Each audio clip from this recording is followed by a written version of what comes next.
नमस्कार दोस्तों, स्वागत है आपका आपकी फेवरेट चैनल बोधी टी में। दोस्तों, आज हम कक्षा 10 का सामाजिक विज्ञान का 5वां टॉपिक सीखने वाले हैं और हमारे इस टॉपिक का नाम है भारत की विरासत, विज्ञान और तकनीक। तो कुल मिला के बहुत ही इंपॉर्टेंट वीडियो होने वाला है आप लोगों के लिए।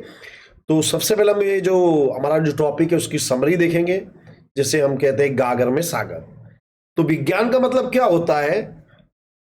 व्यवस्थित ज्ञान, और टेक्नोलॉजी अर्थात विज्ञान का व्यवहारिक उपयोग। इसको समझिए, जैसा कि न्यूटन ने गति का तीसरा नियम दिया तो वो हो गया विज्ञान, और जब हम उसका उपयोग करके जब हम रॉकेट बनाते हैं तो हो जाता है टेक्नोलॉजी। ओके।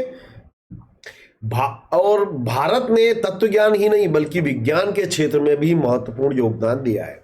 जो पश्चिमी जो विचारक है उनका मानना था कि भारत एक अध्यात्म में डूबा हुआ देश है, लेकिन जब उन्होंने भारत हमने डीपली स्टडी किया तो हमें मालूम पड़ा कि भारत विज्ञान दुनिया के हर साइंस टेक्नोलॉजी के हर फील्ड में आगे था, जो हम इस टॉपिक में देखेंगे। तो सिंधु कालीन की एक नर्तकी की प्रतिमा मिली है जो धातु विद्या का, मेटलर्जी का एक बहुत बड़ा उदाहरण दिखाती है। कुषाण जो राजा थे उनके समय की भगवान बुद्ध की प्रतिमाएं, महादेव की नटराज का शिल्प, धनुर्धारी राम का शिल्प, ये जो है ये दिखाते कि हम लोग धातु विद्या के क्षेत्र में बहुत ही आगे थे। रसायन शास्त्रियों में नालंदा विद्यापीठ के बौद्ध आचार्य जिनका नाम था नागार्जुन, इनको भारतीय रसायन शास्त्र का पिता कहते हैं, रसायन शास्त्र का आचार्य कहते हैं। इन्होंने केमिस्ट्री की नींव रखी थी। आचार्य नागार्जुन ने रस रत्नाकर और आरोग्य मंजरी ये 2 पुस्तकें लिखी थी। आपको जो इंपॉर्टेंट चीजें हैं अपनी नोटबुक में लिखते जाना है। और इन्हीं आचार्य नागार्जुन ने दवा के रूप में पारे की भस्म का उपयोग करने की सलाह दी थी। ये एमसीक्यू में पूछते हैं कि किसने पारे की भस्म का दवा के रूप में उपयोग करने की सलाह दी थी, तो वही थे आचार्य नागार्जुन। तो ये नालंदा विद्यापीठ में आचार्य थे। इसमें रसायनशाला और रसायन भट्टी हमको मिली है। बिहार के सुल्तानगंज से 7.5 फुट ऊंची ताम्र मूर्ति मिली है, तांबे की, ताम्र यानी ताम की। और नालंदा से बुद्ध की प्रतिमा मिली है जो 18 फुट ऊंची है। विजय स्तंभ मिला है हमको जो चंद्रगुप्त द्वितीय ने बनवाया था। ये 24 फुट ऊंचा है और वजन था इसका 7 टन। और सबसे बड़ी बात ये कि ये जो लोह स्तंभ है इसमें अभी तक जंग नहीं लगी है, ये इसकी सबसे बड़ी विशेषता है। और किसने बनाया था याद रखना, ये दिल्ली में स्थित है। दिल्ली में एक जगह है मेहरौली, वहां पर। भारतीय वैदिक शास्त्र के महान प्रणेता थे चरक, सुश्रुत और वाग्भट्ट। महर्षि चरक ने पुस्तक लिखी थी, उसका नाम था चरक संहिता। उन्होंने 2000 से ज्यादा वनस्पति और औषधियों का उपयोग उन्होंने बताया था इस पुस्तक में, जिसका हम अलग अलग दवाओं के रूप में उपयोग करते थे। सुश्रुत जो थे ये सर्जरी के महान ज्ञाता थे, और इन्होंने पुस्तक लिखी थी सुश्रुत संहिता, जिसमें उन्होंने शल्य चिकित्सा का मतलब था सर्जरी यानी कि ऑपरेशन के साधनों का उल्लेख किया है। वाग्भट्ट ने जो ग्रंथ लिखा था उसका नाम था वाग्भट्ट संहिता। तो हमारे पुरानी समय में हमारा जो मेडिकल साइंस था बहुत ही आगे था। हमारे यहाँ प्लास्टिक सर्जरी, टूटी हुई हड्डियों को जोड़ने के लिए ऑपरेशन, ये सब किए जाते थे। सालिहोत्र ने लिखा था अश्वशास्त्र। अश्व का मतलब होता है घोड़ा। तो पुराने समय में क्या था कि जो सेना में घोड़े वगैरह होते थे, तो स्वाभाविक है घोड़े हैं तो बीमार पड़ेंगे, तो उनका इलाज करने के लिए सालिहोत्र ने लिखा था अश्वशास्त्र। आर्यभट्ट को भारतीय गणित शास्त्र का पिता कहते हैं, याद रखना। इन्होंने शून्य की खोज की थी, जो पाई की वैल्यू है उसकी खोज भी आर्यभट्ट ने की थी। आप जो ट्रिग्नोमेट्री सीखते हैं मैथमेटिक्स में, ये भी इन्होंने ही खोजी थी। भारत में शून्य, दशांश पद्धति, बीज गणित, बोधायन का प्रमेय, रेखा गणित, बीज गणित की खोज करके दुनिया को दी। और भास्कराचार्य ने 1150 में ग्रंथ लिखा था लीलावती गणित। ये जो ग्रंथ था ये उन्होंने अपनी पुत्री को समर्पित किया था। और एक दूसरा ग्रंथ था बीज गणित इनका। आर्यभट्ट ने उनका जो महान ग्रंथ था आर्यभट्टियम, इसमें पाई की वैल्यू बताई थी जो थी 22/7 या 3.14। और ये जोड़े आपको याद रखने, कई बार इसमें से पूछते हैं। ये ग्रंथ है और उसके रचनाकारों के नाम शास्त्रों के। प्रजनन शास्त्र के रचयिता थे ब्रह्म पंचाल। चिकित्सा संग्रह के रचयिता थे चक्रपाणि दत्त। कामसूत्र लिखा था वात्स्यायन मुनि ने, ये मुनि कहा जाता है इन्होंने, इतना महान ग्रंथ था। वृक्ष आयुर्वेद लिखा था महामुनि पाराशर ने। योग शास्त्र लिखा था महामुनि पतंजलि ने। यंत्र सर्वस्व महर्षि भारद्वाज ने। काल गणना शक मुनि ने की थी। बराबर, तो ये आपको चार्ट बना लेना है। शास्त्रों में खगोल शास्त्र सबसे प्राचीन है। पूछ सकते हैं कि सबसे प्राचीन शास्त्र कौन सा है, तो खगोल शास्त्र। भारत का जो पहला ग्रंथ था जो पहला उपग्रह था हमने छोड़ा था, उसका नाम था आर्यभट्ट। ये जो हमारे महान गणितज्ञ थे उनको समर्पित था।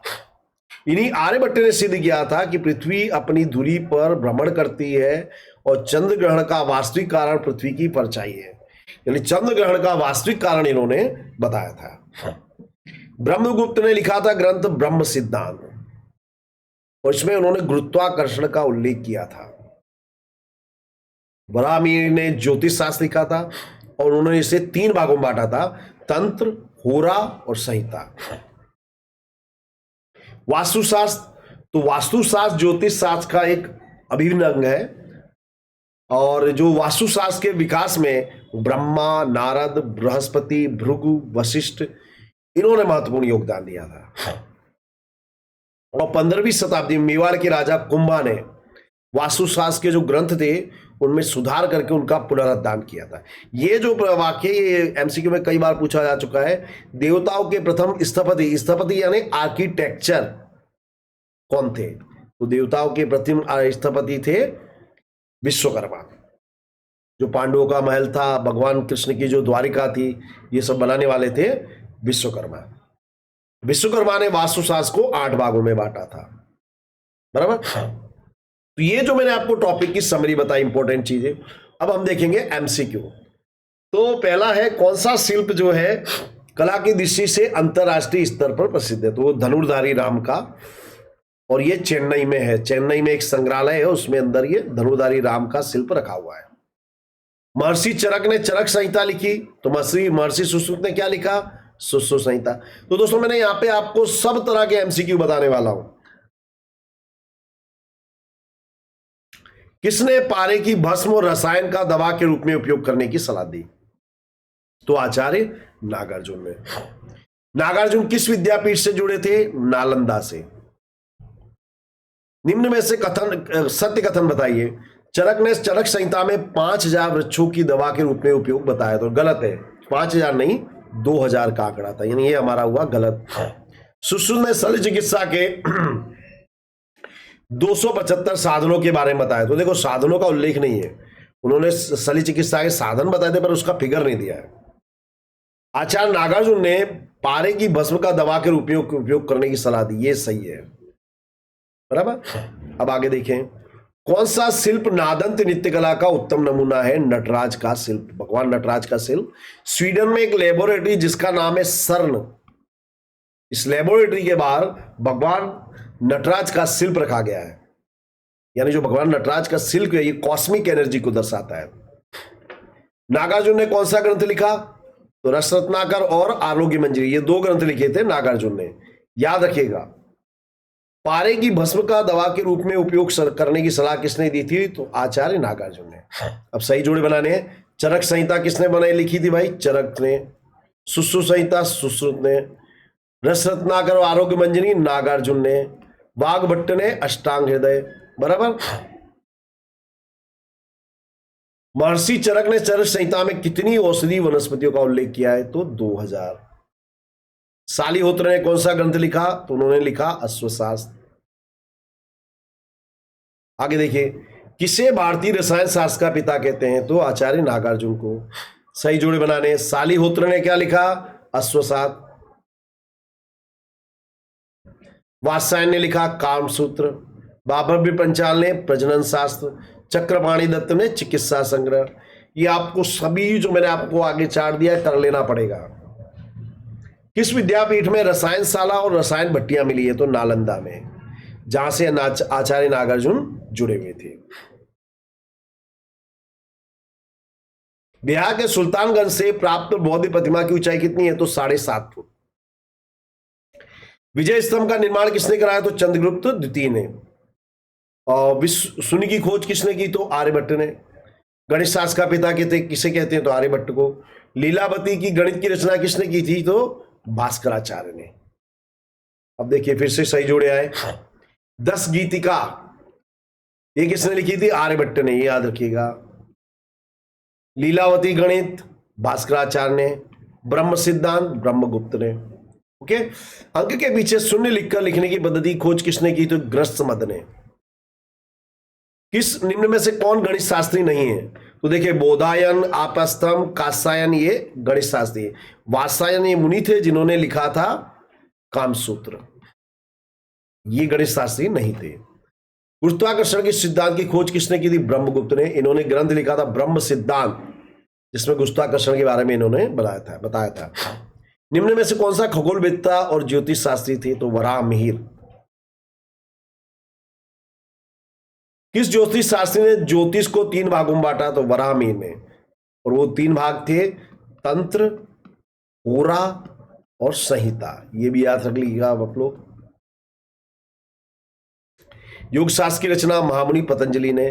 कामसूत्र की रचना वात्स्यायन मुनि में। ब्रह्म सिद्धांत की संहिता की रचना किसने की थी? तो वराह मिहिर ने। किसने वास्तुशास्त्र के ग्रंथों का पुनरुद्धार किया? तो राणा कुंभा ने। अष्टांग हृदय किसने लिखा? वाग्भट्ट ने। भारत का प्रथम उपग्रह था आर्यभट्ट, जो हमारे जो महान गणित शास्त्री थे उनके सम्मान में ये नाम दिया गया था। किस गणित शास्त्री ने सिद्ध किया कि पृथ्वी अपनी धुरी पर घूमती है? तो आर्यभट्ट ने। देवताओं के प्रथम स्थपति आर्किटेक्ट कौन थे? विश्वकर्मा। किसने वास्तुशास्त्र को 8 भागों में बांटा? तो विश्वकर्मा ने। निम्न में से कौन वास्तुशास्त्री नहीं है? तो देखिए ब्रह्मा जी, ब्रह्मा, भृगु, वशिष्ठ, बृहस्पति, नारद ये वास्तुशास्त्री। ये मुनि पराशर ये वास्तुशास्त्री नहीं है। निम्न में से कौन सा विधान सत्य नहीं है? तो आचार्य को नागार्जुन को भारतीय रसायन शास्त्र का आचार्य माना जाता है, ये सही है। पारे की भस्म का औषधि के रूप में करने की जो प्रथा नागार्जुन ने शुरू की, ये भी सही है। रसायन शास्त्र प्रयोगात्मक विज्ञान नहीं है, तो ये प्रयोगात्मक विज्ञान नहीं है, है प्रयोगात्मक विज्ञान है, यानी ये सही है। धातु की भस्म का वर्णन रसायन शास्त्र के ग्रंथों में मिलता है, ये विधान गलत है। ओके, एक कक्षा में कुछ विद्यार्थी भारतीय गणित शास्त्र के बारे में चर्चा कर रहे हैं, इनमें से किसका कथन गलत है बताइए। पहला कहा भास्कराचार्य ने लीलावती गणित और बीज गणित का ग्रंथ लिखा, तो लीलावती गणित बीज गणित ये लिखा था भास्कराचार्य ने। यस, दशांश पद्धति की खोज बोधायन ने की थी, ये भी सही है। नहीं, ये गलत है। दशांश पद्धति आया था आर्यभट्ट ने की थी, ये दोनों सही है, बराबर। और एक वर्गखंड में विद्यार्थी भारतीय चिकित्सा की चर्चा करते हैं, इनमें से कौन सा कथन गलत है बताइए। राहुल कहता है चरक संहिता में 2000 से भी अधिक औषधि वनस्पतियों का उल्लेख किया, यह सही है। रोहित कहता है महर्षि सुश्रुत ने शल्य चिकित्सा के धारदार साधनों का उल्लेख किया, यह भी सही है। रोहन कहता है प्राचीन समय में एनेस्थीसिया देकर ऑपरेशन किया था, गलत है। प्राचीन समय में प्याले आकार का पट्टा बांधकर रक्त का प्रवाह बंद कर दिया जाता था, तो रोहन का कथन गलत है, ये सही है। नित्य कला के उत्तम नमूने नटराज का शिल्प कहां है? चेन्नई में है। सबसे प्राचीन शास्त्र है खगोल शास्त्र। बाबर पंचाल ने कौन सा ग्रंथ लिखा? प्रजनन शास्त्र।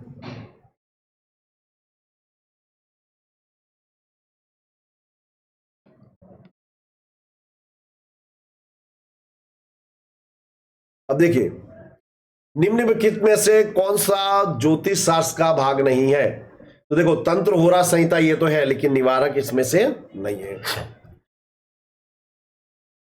मंदिर, महल, अश्वशाला के निर्माण की दिशा का दर्शाने वाला शास्त्र वास्तुशास्त्र। वास्तुशास्त्र में क्या होता है कि आपको कोई भी चीज का भवन है, मंदिर है, किसी का भी निर्माण करना है तो किस दिशा में बनेगा, वो सब दिखाता है हमारा वास्तुशास्त्र।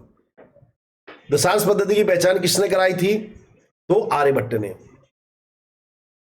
विज्ञान अर्थात विवेकशील ज्ञान। गुप्त युग के गणित शास्त्री ने सिद्ध किया कि पृथ्वी अपनी धुरी पर घूमती है, तो आर्यभट्ट ने, और इन्होंने ही चंद्रग्रहण का कारण भी बताया था। शक मुनि ने कौन सा ग्रंथ लिखा? तो शक मुनि लिखा कालगणना। कौन सा जोड़ा गलत है? हड़प्पा में नर्तकी की प्रतिमा मिली थी, सही थी। कुषाण राजाओं के समय की बुद्ध की प्रतिमा, ये भी सही है। चंद्रगुप्त द्वितीय ने विजय स्तंभ बनाया, ये भी सही है। पृथ्वीराज चौहान ने धनुर्धरी राम की प्रतिमा, ये गलत है, बराबर।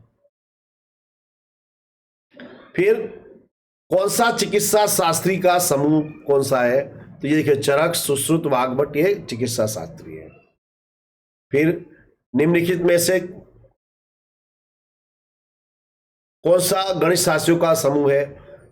तो समूह नहीं होना चाहिए।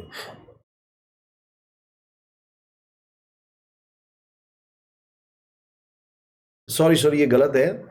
ये गणित शास्त्रियों का समूह, ये आंसर गलत लिखा है, यहां पे डी आएगा, बराबर। तंत्र होरा संहिता किसके भाग है? तो ज्योतिष शास्त्र के। ओके, अब हम देख रहे हैं, बड़े संक्षिप्त प्रश्न देख रहे हैं।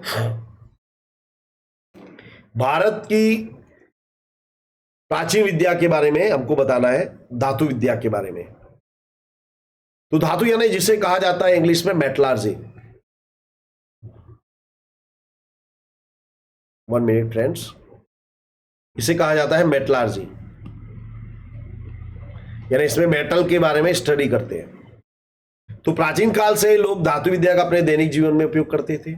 सिंधु कालीन की जो नर्तकी की प्रतिमा है, ये इसका एक उत्कृष्ट उदाहरण है। कुषाण समय के राजाओं की बुद्ध की प्रतिमा, चोल राजाओं के समय के धातु शिल्प, ये उत्कृष्ट उदाहरण है। चेन्नई में स्थित धनुर्धारी राम का जो शिल्प है, ये अंतर्राष्ट्रीय प्रसिद्धि वाला शिल्प है। प्राचीन समय में धातु के कलात्मक देवी देवता, पशु पक्षी, सुपारी काटने के सरोते, ये सब बनाए जाते थे। सरोता क्या होता है? प्राचीन समय में लोग जो थे पान खुद बनाते थे, तो सुपारी काटने के लिए वो लोग सरोते का उपयोग करते थे। ये मेटल के बने होते थे, इसमें पशु पक्षी, देवी देवताओं के आकार होते थे। और धातु शिल्प बनाने की कला 10वीं और 11वीं सदी में शुरू हुई थी।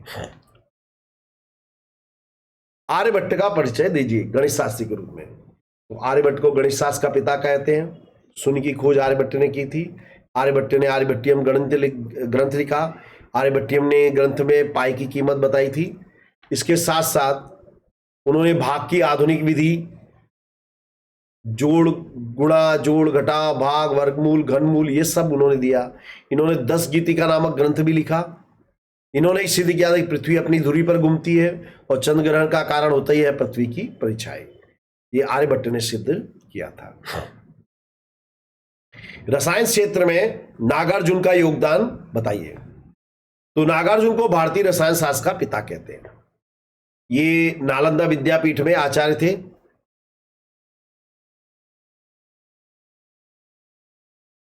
बराबर।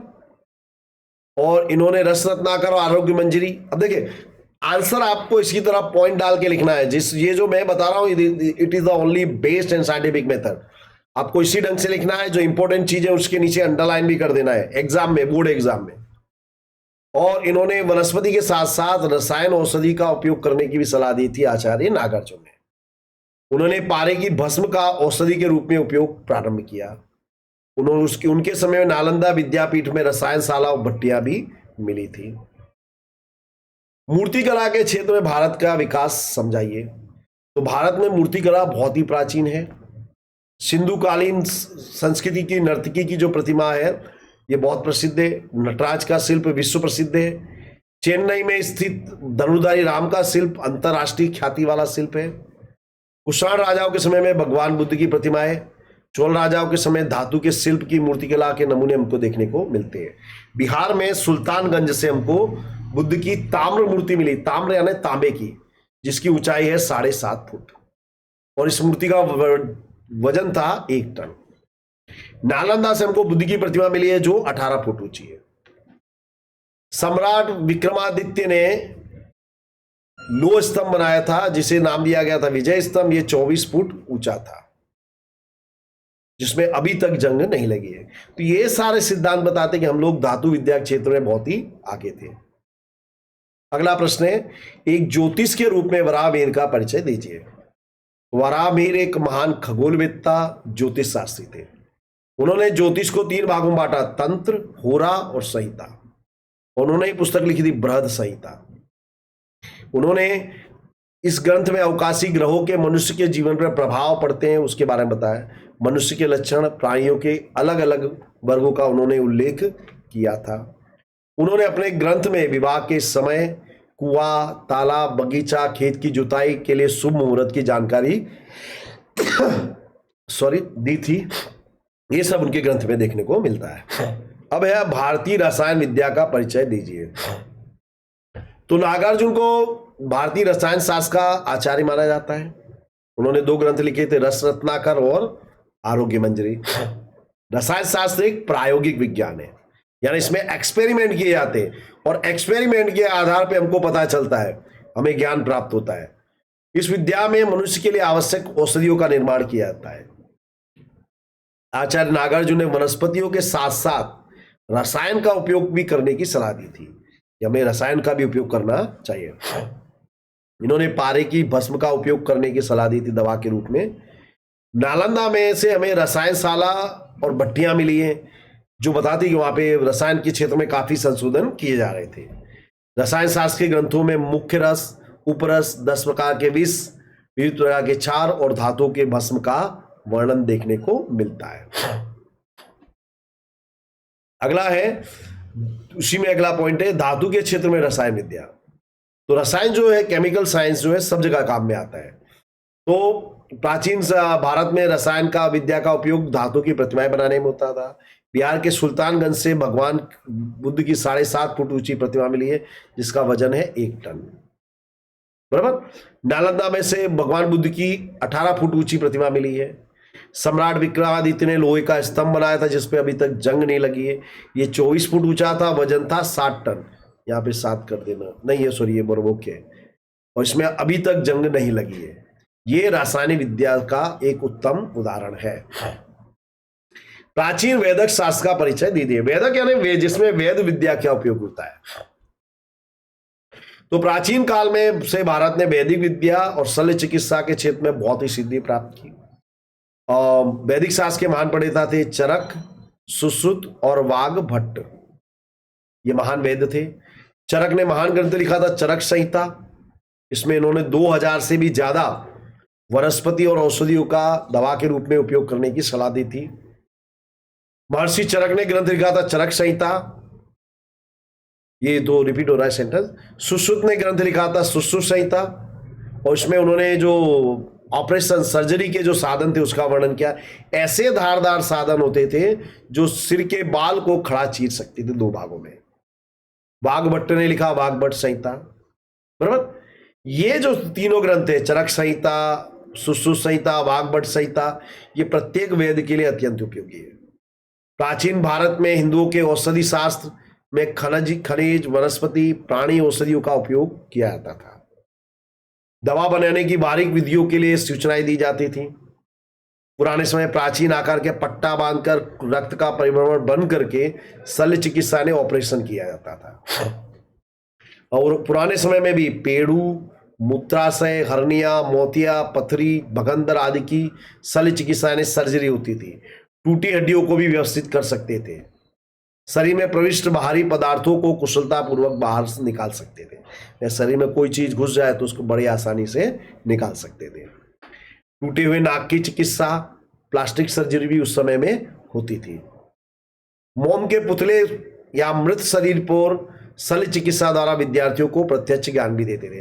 यानी कि डेड बॉडी जो होती थी उसके ऊपर जो वैद्य होते थे अपने स्टूडेंट्स को बताते थे कि आपको किस तरह से सर्जरी करनी है। बराबर। एनेटमी, जो शरीर रचना शास्त्र है जिसको बोलते हैं एनेटमी, उसके बारे में नॉलेज देते थे कि शरीर का अंग, कौन सा अंग कैसे काम करता है और उसका उपचार, कोई बीमारी तो उसका उपचार कैसे करना है। प्रसूति के समय में कठिन ऑपरेशन से भी वे हिचकिचाते नहीं थे।